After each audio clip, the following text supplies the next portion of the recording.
अस्सलामुअलैकुम and welcome back to my YouTube channel. तो students, last video में हम लोगों ने एक्सरसाइज 1.2 कंप्लीट कर ली थी।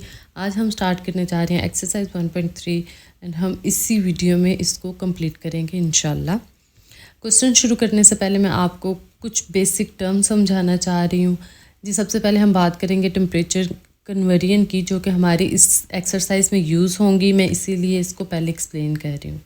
अच्छा जी, टेम्परेचर हमारे पास 3 टर्म्स में लिखा जा सकता है, सेल्सियस में, केल्विन में एंड फ़ारेनहाइट में। ओके जी, अब आपके लिए कन्वर्जन का है, यहाँ पे फार्मूलाज हैं 3। मतलब पेपर में आपको क्वेश्चन ऐसे भी आ सकते हैं कि आपको सेल्सियस टेम्परेचर दिया गया हो और आपको कहा गया हो कि इसको केल्विन में कन्वर्ट करें। आपको केल्विन की वैल्यू दी गई होगी, सिंपली आपने सेल्सियस की वैल्यू यहाँ पे पुट करनी और आपको केल्विन में टेम्परेचर फाइंड हो जाएगा।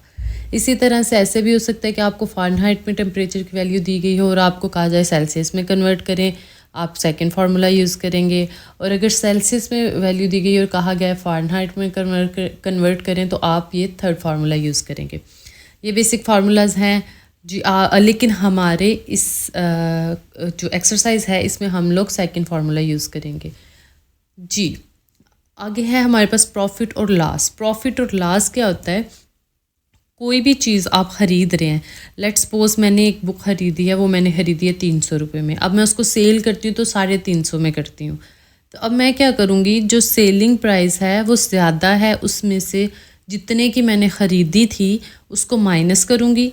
मीन सेलिंग प्राइस जो मेरी 350 है उसमें से कॉस्ट प्राइस जो 300 है उसको माइनस करूँगी तो मुझे प्रॉफिट कितना पड़ा, 50 रुपीज़ का।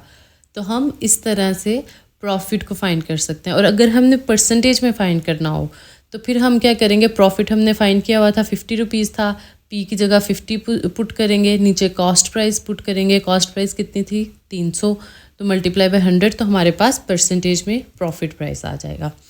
सिमिलरली अगर हमने लॉस फाइंड करना हो तो हम क्या करेंगे, cost price minus sale price करेंगे। मीन्स अब कॉस्ट प्राइस बड़ी होगी जब हमें खरीदने वाली वैल्यू जो हमने खरीदी है, अगर मैंने बुक ख़रीदी है 300 में और मैंने उसको सेल किया है 250 में, मतलब 250 में, तो फिर मुझे क्या हुआ है, लॉस हुआ है।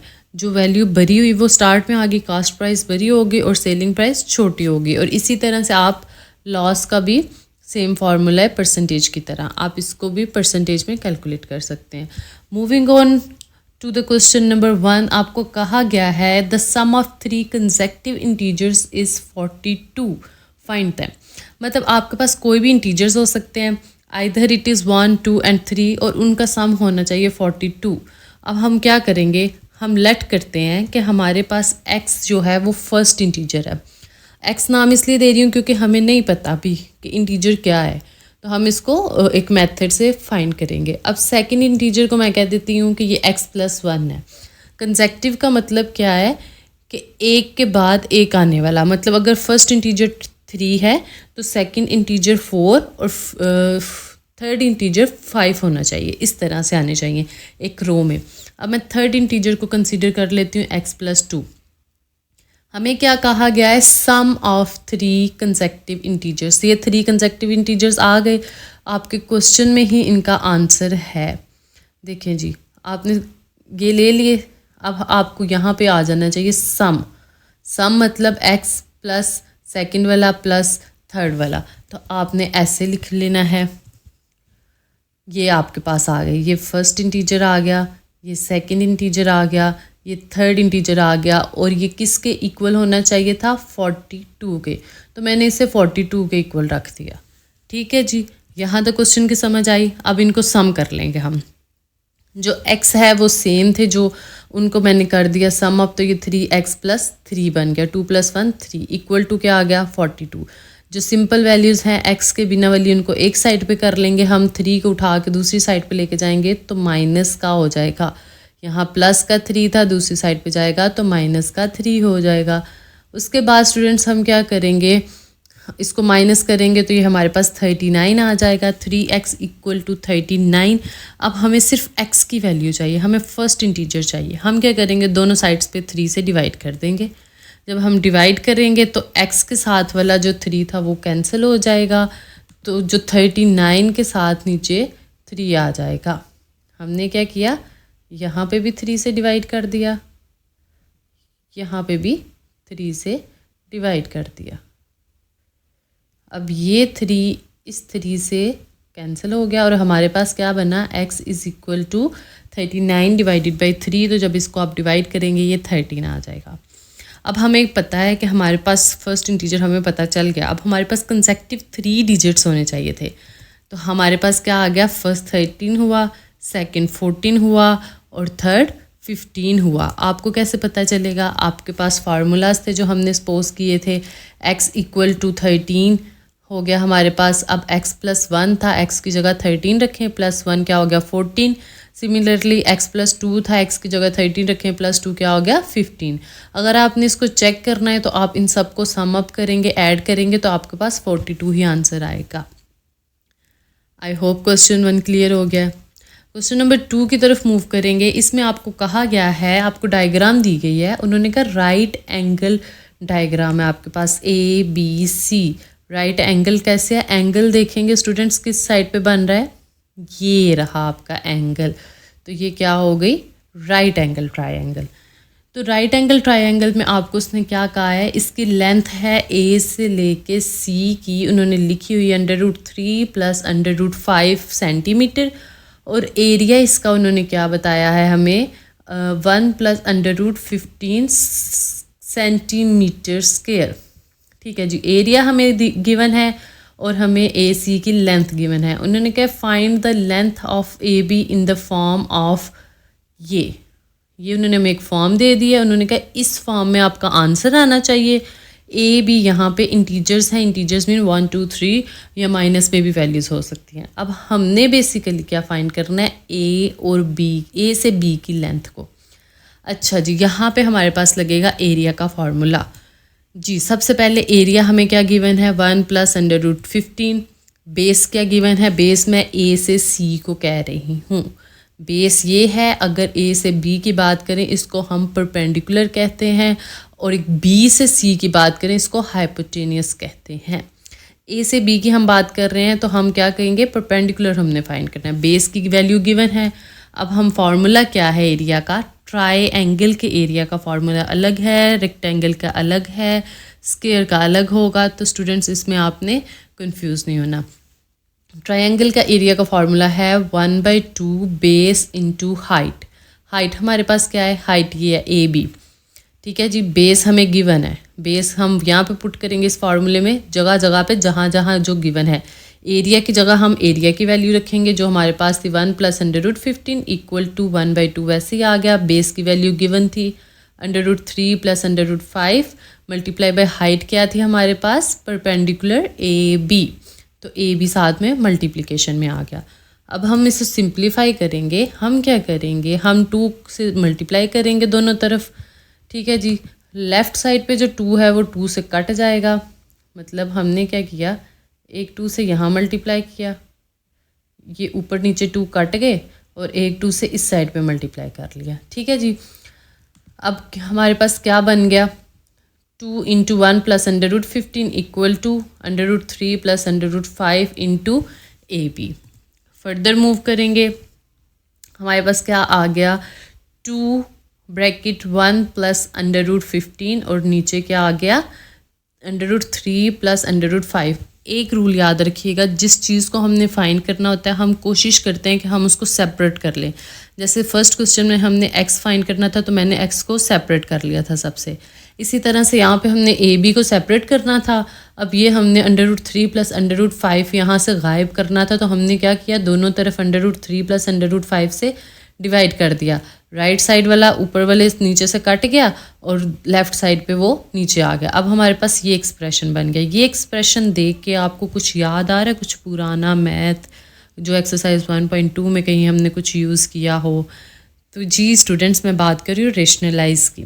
तो हम क्या करेंगे, अब √3 प्लस √5 को करेंगे रेशनलाइज। तो हम क्या करेंगे, इनके माइनस टर्म्स के साथ मल्टीप्लाई और डिवाइड कर देंगे।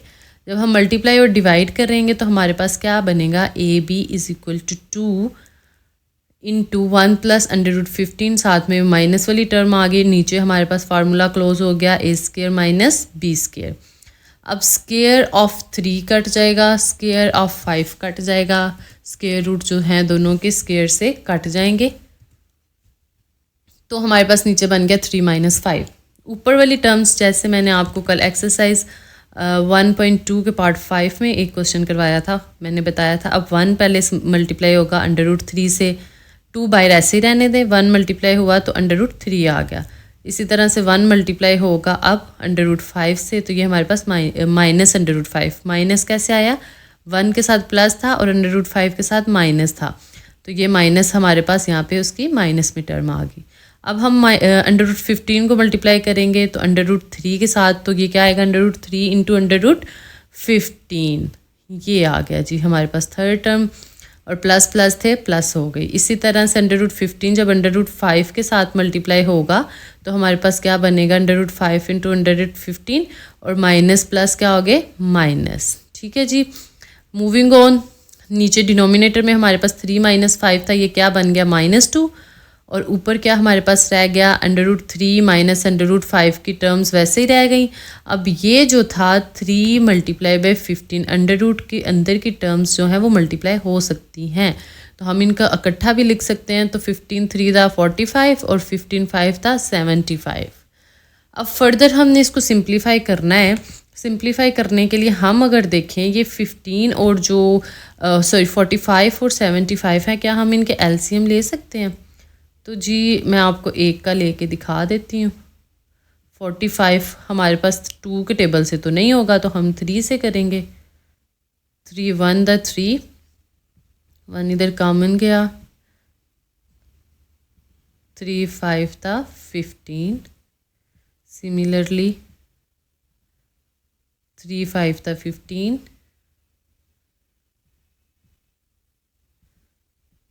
और 5 1 द 5। अब आपके पास क्या बन गया, 3 × 3 × 5। 3 का स्क्वायर हम लिख लेंगे और मल्टीप्लाई बाय 5 आ जाएगा। इसी तरह से आप 75 का लोगे तो आपके पास क्या बन गया, 5 का स्क्वायर × 3। अब इनके आप अलग अलग स्क्वायर रूट लिख सकते हैं, आपने अलग अलग लिखे, स्क्वायर से स्क्वायर रूट कट गया, 3 का भी और 5 का भी। आपके पास क्या वैल्यू बन गई, ये माइनस आप बाहर लिखते जाएंगे साथ साथ, जो 2 का माइनस था वो हमारे पास यहाँ पे बाहर आ गया है ब्रैकेट के। अब ये हर टर्म के साथ माइनस मल्टीप्लाई होगा। ठीक है जी, यहाँ पे एक काम और किया है हमने इस 2 से ऊपर वाले 2 को काट दिया, माइनस बच गया था, वो माइनस यहाँ पे बाहर आ गया। अच्छा जी, ये 3 ऐसे ही आ गया, 5 ऐसे ही आ गया। अब इनके हमने स्क्वायर रूट अलग-अलग कर लिए हैं, ये ऐसे टर्म्स आ गई, 5 का स्क्वायर और 3 का अंडर रूट ऐसे आ गया। अब ये स्क्वायर रूट और स्क्वायर्स जो हैं ये कट जाएंगे, ये ऐसे होगा, ये कट जाएंगे तो हमारे पास क्या बनेगा, अंदर √3 माइनस √5, अब प्लस 3 ऐसे ही रह गया और √5 माइनस 5 √3। अब आप देखें इनकी बेसिस, ये 3 √3 और ये √3। अब इसके साथ कुछ नहीं है तो 1 तो है ना, तो ये आपस में क्या होंगे, सब्ट्रैक्ट हो जाएंगे।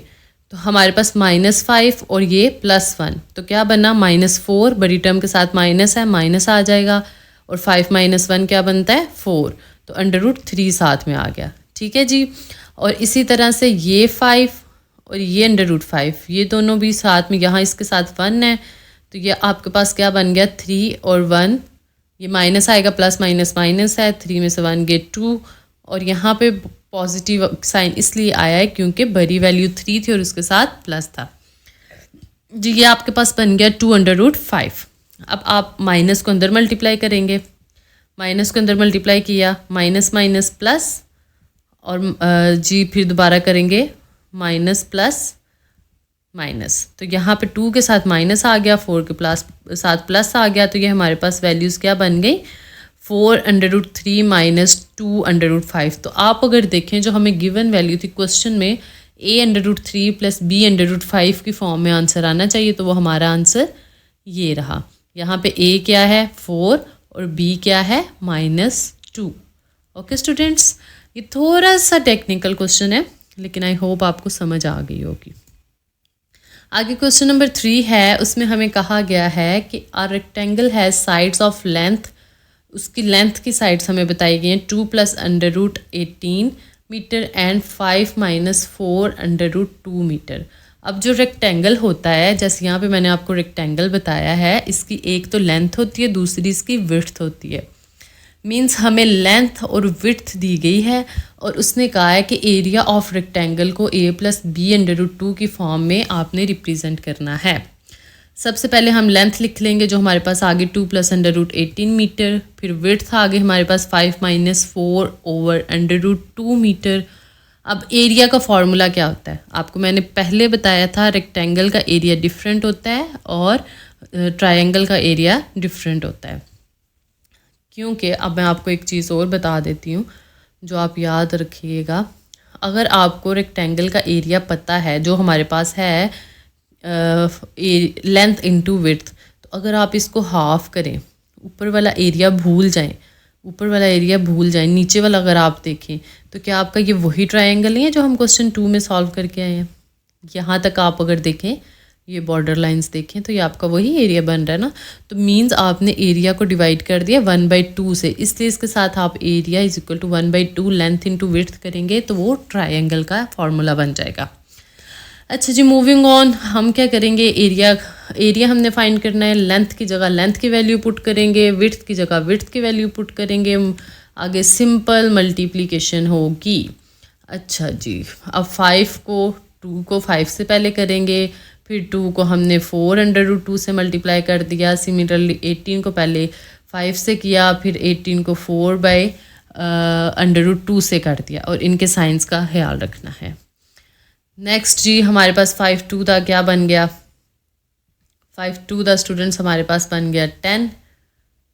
यहाँ पे देखेंगे 5/2 द हमारे पास बन गया 10, और ये जो 2 है इसको हमने अंडर रूट 2 कैसे लिख लिया, मैं आपको यहाँ पे बताती हूँ। आप अगर लिखें अंडर रूट 2, ये आगे मैथ में काफ़ी जगह यूज़ होगा, तो आप इसको यहीं से याद कर लें तो ये बेहतर है। अंडर रूट 2 और अंडर रूट 2, अगर ये क्या बनेगा, अगर आप इसको मल्टीप्लाई करेंगे तो ये बन जाएगा अंडर रूट 2 का स्क्वायर, ऐसे ही है, ये ऐसे स्क्वायर बन जाएगा। आप इस स्क्वायर को इस स्क्वायर रूट से काट सकते हैं, क्योंकि स्क्वायर रूट की वैल्यू क्या होती है 1/2। तो फिर आपके पास वापस क्या बचेगा 2। It means 2 is equal to double under root of 2। तो आप 2 की जगह हम सिंप्लीफाई करने के लिए हमने यहाँ पे डबल अंडर रूट 2 लगा दिया इस 2 की जगह पे। ठीक है जी, अब एक अंडर रूट नीचे वाले अंडर रूट से कट जाएगा, ऊपर हमारे पास क्या बन गया 4 अंडर रूट 2 प्लस 5, और ये अंडर रूट 18 हमारे सॉरी यहाँ पे 18 ही आएगा, 18 बन गया, यहाँ पे 18 आएगा स्टूडेंट्स, और माइनस 9 इंटू 2 मैंने लिख दिया 18 को। आप 9 2 18 होता है, आप लिख सकते हैं, कह लें कि हमने इसका एलसीएम लिया है इंटू ये माइनस जो था ये यहाँ पे इस प्लस के साथ मल्टीप्लाई हो गया, यहाँ पे माइनस बन गया, ये माइनस बन गया, और यहाँ पे आपके पास आ गया 4 divided by under root 2। Okay students, next हमारे पास क्या बन गया 10 माइनस 4 अंडर रूट 2 प्लस 5, इस 18 को भी मैंने 9 मल्टीप्लाई बाई 2 के फॉर्म में लिख दिया, माइनस ये अंडर रूट 9 कैसे बन गया, हमने यहाँ पे अंडर रूट जो थे वो अलग-अलग कर दिए, 9 का अंडर रूट अलग कर लें, 2 का अंडर रूट अलग कर लें, अंडर रूट 2 से कट जाएगा, हमारे पास क्या बचा 4 अंडर रूट 9।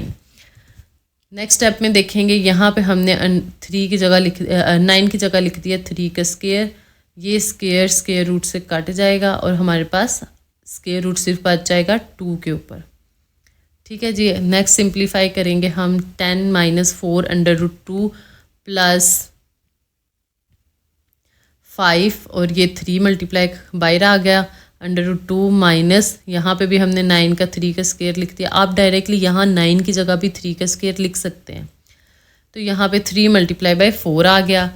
नेक्स्ट हमारे पास 10 माइनस 4 अंडर रूट 2 प्लस 5 3 दा 15 हो गया अंडर रूट 2, और माइनस 3 4 दा 12 आ गया। अब जो सिंपल टर्म्स हैं जैसे 12 है और 10 है, ये प्लस माइनस हो जाएंगी, और ये जो बेसिस हैं अंडर रूट 2 वाली ये आपस में प्लस माइनस हो जाएंगी। तो 10 माइनस 12 हमारे पास क्या होगा, माइनस होगा। 12 में से 10 गया, 2 और बड़ी वैल्यू के साथ माइनस है तो माइनस आएगा। इसी तरह से 15 माइनस 4 हमारे पास क्या आ जाएगा, 11/√2। अब आप इसको रीअरेंज करके ऐसे भी लिख सकते हैं कि हम मैथमेटिकल टर्म्स में पॉजिटिव टर्म को पहले लिखते हैं, इसलिए हमने 11 को पहले लिख देना है और 2 को बाद में। तो ये रहा आपका आंसर। इसी के साथ क्वेश्चन नंबर 4 पे मूव करते हैं, जो है find 2 numbers whose sum is 68 and difference is 22। कहते हैं 2 नंबर फाइंड करने हैं जिनको जमा करोगे तो 68 आएगा, माइनस करोगे तो 22 आएगा। लेट्स सपोज हम x ले लेते हैं, एक नंबर है, और y ले लेते हैं, सेकंड नंबर है। अब हमें क्या इक्वेशन गिवन है कि x प्लस वाई, x पहला नंबर है और y सेकंड नंबर है। तो x प्लस वाई को आप करेंगे सम। आपके क्वेश्चन में सारे आंसर्स दिए गए हैं, आपने क्वेश्चन को बहुत गौर से पढ़ना है। आपने कहा है 2 नंबर हैं जिनको सम करने से हमारे पास 68 बनेगा, मतलब x एक नंबर है, y 2 नंबर है, और उसका सम यानी प्लस क्या बनेगा, 68।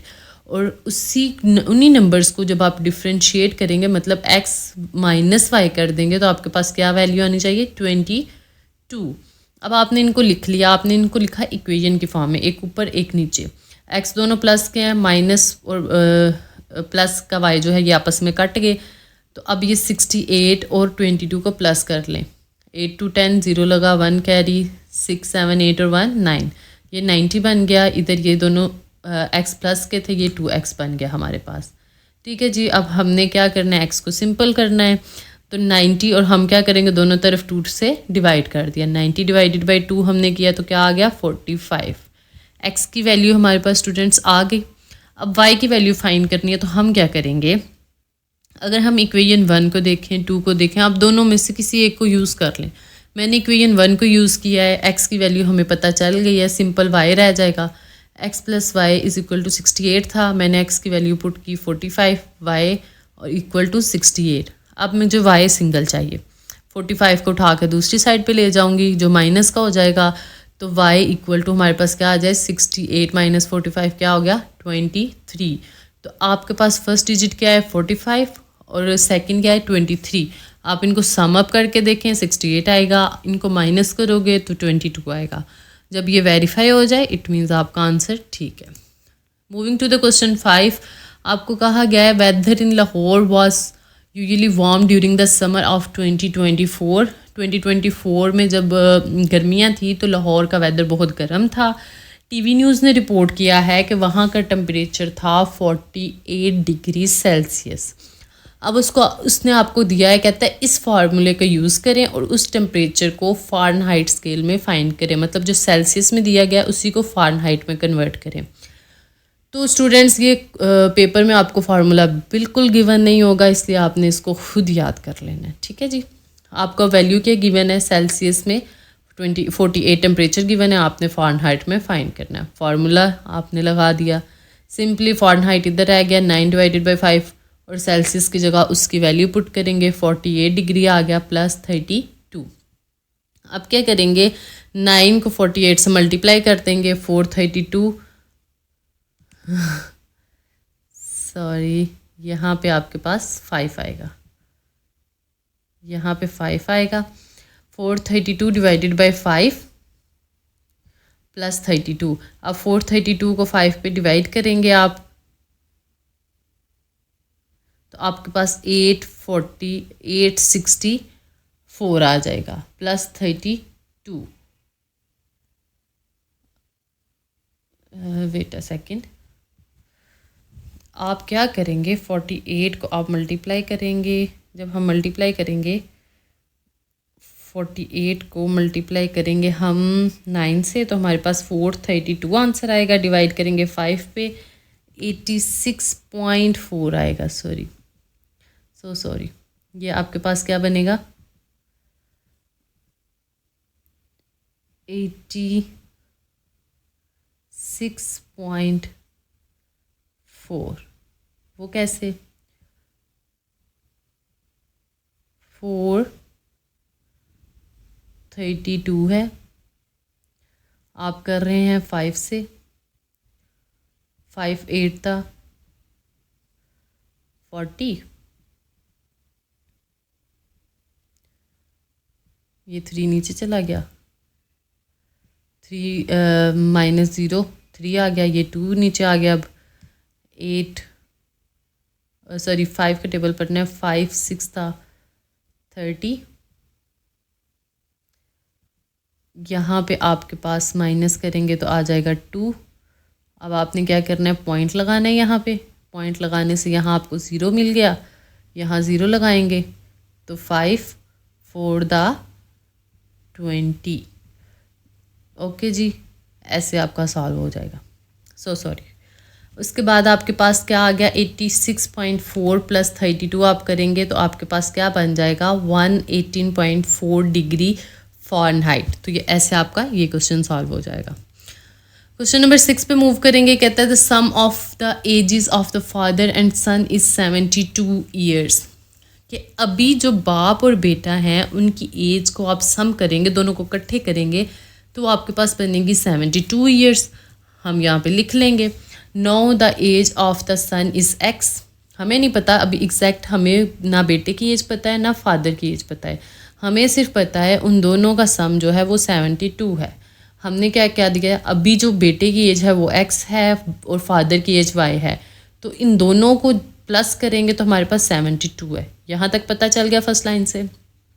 नेक्स्ट वो कहता है 6 ईयर्स अगो, 6 साल पहले फादर की age was 2 times the age of son. अब पहले हम क्या करेंगे, 6 ईयर्स अगो मतलब आज x है तो x में से पीछे जाना है हमने 6 साल, तो x माइनस 6, ये असल में हम लिख रहे हैं ईयर्स को। अभी की जो टाइम है वो x है और ये 6 जो है वो बैक ईयर्स है, माइनस 6 ईयर्स। और फादर की 6 साल पहले एज क्या थी, y माइनस 6। तो अब हम क्या लिखेंगे, आगे लिखेंगे, उसने कहा 6 years ago the father age was, ये फादर की एज क्या थी, 2 टाइम्स मतलब 2 टाइम्स ऑफ सन की एज। समझ आ रही है, 2 टाइम्स मतलब 2 टाइम्स ऑफ सन की एज। सन की एज जो थी x माइनस 6 थी, तो ये दोनों हमारे पास इक्वल आ गई। अब हम इनको सॉल्व करेंगे। सॉल्व कैसे करेंगे जी, सिंप्लीफिकेशन करनी है, 2x हो जाएगा माइनस 2 6 था 12 इक्वल टू y माइनस 6। अब हम क्या कर रहे हैं कि जी जो सिंपल वाली वैल्यूज़ हैं उनको एक साइड पे कर लें। हमने क्या किया, 6 को उठा के दूसरी तरफ ले आए, वो प्लस का हो गया, ये हमारे पास हो गया माइनस 12 प्लस 6, ये हमारे पास माइनस 6 आ जाएगा क्योंकि माइनस होगा, बड़ी वैल्यू के साथ माइनस है, माइनस आ जाएगा। 12 प्लस 6 हमारे पास माइनस 6 बन गया।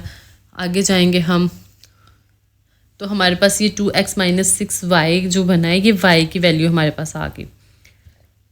अब हम जो पहली इक्वेशन हमने बनाई थी जिसमें हमने अभी की एज फाइंड करनी है, उसमें हम पुट करेंगे y की वैल्यू।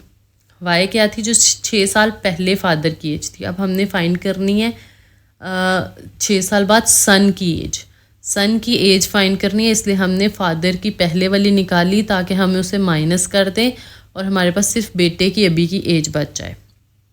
तो हम यहाँ पे पुट करेंगे 2x माइनस 6 इक्वल टू 72, ये x प्लस हो गए 3x इक्वल टू 72, ये 6 उठा के दूसरी साइड पे ले जाएंगे प्लस 6, 72 प्लस 6 कितना हो गया 78, इधर 3x था, x को हमें सिंपल x चाहिए ना, तो हम क्या करेंगे 3 से डिवाइड कर देंगे दोनों side, x is equal to 78/3, तो x हमारे पास क्या आ गया 26। अब जो बेटे की एज है वो है 26 ईयर्स और बिफोर 6 ईयर्स 6 साल पहले बेटे की एज थी 20 ईयर्स। कैसे पता चला हमें, हमने पहले फाइंड की, हमने टेक्निक यूज़ की, हमने निकाली 26 ईयर्स बेटे की अभी की एज। हमारे पास फार्मूला क्या था जी, 6 साल पहले वाला x माइनस 6, तो x माइनस 6 करेंगे हम, तो 26 माइनस 6 कितना हो जाएगा हमारे पास 20। तो बेटे की अभी की एज क्या हुई जी, आफ्टर 6 ईयर्स हमारे पास हमने क्या फाइंड करनी थी, बेटे की 6 साल बाद की एज, तो वो हमारे पास क्या आ गई 20 years. Is it clear? I hope so it is clear.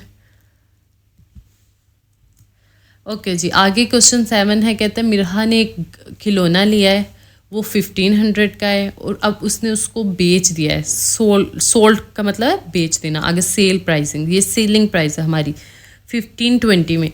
तो मिरहा को 20 रुपये का प्रॉफिट हो गया। एक शॉप से उसने 1500 का लिया, जाके उसने किसी को सेल कर दिया 1520 रुपये का। अब वो कहते हैं प्रॉफिट हमने निकालना है परसेंटेज में। तो परसेंटेज में हम निकालेंगे तो हमें सबसे पहले कॉस्ट प्राइस कितनी है 1500 आएगा। यहाँ पे कॉस्ट प्राइस हमारे पास 1500 है और सेलिंग प्राइस हमारे पास क्या हो गई 1520 हो गई। अब हमें क्या आगे चाहिए था, प्रॉफिट परसेंटेज का फार्मूला हमारे पास ये है, profit divided by cost price into 100। तो हमें पहले प्रॉफिट फाइंड करना है। प्रॉफिट का फार्मूला क्या था, वो हमारे पास था selling price minus cost price. Selling price क्या है 1520 और कॉस्ट प्राइस क्या थी 1500। तो प्रॉफिट कितना बना 20। अब ये 20 को हम पुट करेंगे इक्वेशन नंबर 1 में। जब हम इक्वेशन नंबर 1 में पुट करेंगे तो ये ऊपर 20 आ जाएगा, नीचे कॉस्ट प्राइस हमारे पास 1520 है मल्टीप्लाई बाय 100। अब यहाँ पे इनको डिवाइड किया तो 0.0133 बना, मल्टीप्लाई बाय 100 करेंगे तो हमारे पास जी आगे परसेंटेज में वैल्यू आ जाएगी 1.33%। नेक्स्ट हमारे पास क्वेश्चन नंबर 8 है, उसमें हमने करना है the annual income of Tayyab हमारे पास है 9,60,000 while the exempted amount is 130,000। How much tax he would to pay at the rate of 0.75%। उन्होंने आपसे कहा है कि उसकी पे कितनी थी, उसकी पे हमें बताई गई है, उसकी जो है स्टूडेंट्स हमें उसकी एक्सेम्प्टेड अमाउंट बताई गई है। अब हमने बताना है, हमें रेट उन्होंने बता दिया हुआ है कि जो है टैक्स कितना उसको पड़ रहा है।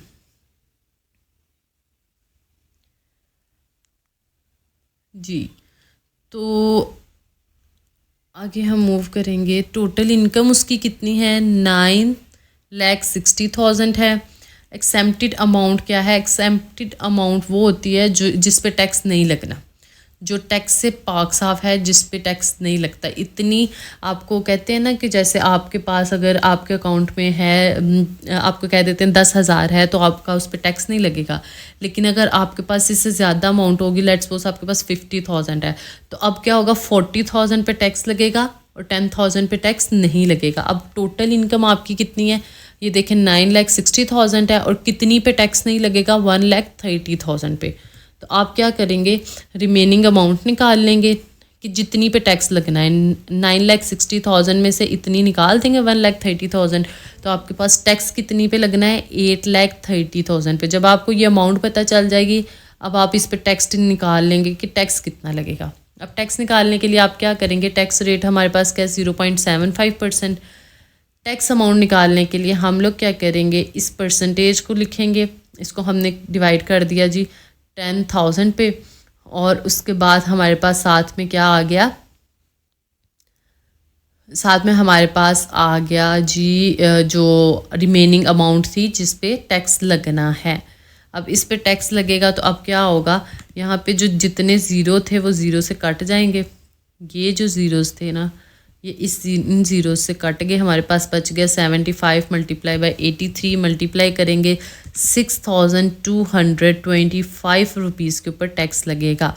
बहुत सिंपल क्वेश्चन है कि तैयब की इनकम इतनी थी, आप में से इतनी पे उसका टैक्स नहीं लगता। अब आपने निकाल लेनी है कि कितनी अमाउंट पे टैक्स लगता है, उसके बाद सिंपल आपने टैक्स का फार्मूला लगा के उसका टैक्स निकाल लेना है। नेक्स्ट आपके पास है, कहता है कि find the compound markup on rest 3,75,000 for 1 year. Compound के ऊपर जो मार्क लग रहा है वो है 3,75,000 और 1 साल में, और कितने रेट पे लग रहा है, मार्कअप होता है जो टैक्स लगता है, तो कितने रेट पे लग रहा है 14%, एनुअली 14%। प्रॉफिट कितना है इसका 3,75,000 है, रेट कितना लग रहा है 14% लग रहा है। मार्कअप हमने चेक करना है तो हमने क्या किया 14 डिवाइडेड बाई 100 और मल्टीप्लाई बाय 375,000। 3,75,000 जैसे हमने ऊपर वाले फार्मूला में यूज़ किया है टैक्स का, वैसे ही उसी तरह से हमने ज़ीरोज़ को ज़ीरो से काट दिया। वैसे आप ऐसे भी कर सकते हैं कि 14/100 करके फिर मल्टीप्लाई कर लो, लेकिन ये है कि ऐसे आपकी टर्म्स शॉर्ट हो जाएगी।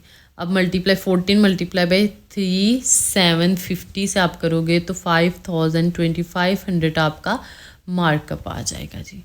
ओके जी, इसी के साथ हमारी एक्सरसाइज हुई ख़त्म। आई होप आपको सारे क्वेश्चन बहुत अच्छे से समझ आ गए होंगे। Do subscribe my channel, like the video, share, comment और बेल आइकन को दबाना ना भूलना ताकि मेरी नई आने वीडियोस आपको टाइमली मिलती रहें। ओके जी, अल्लाह हाफिज़।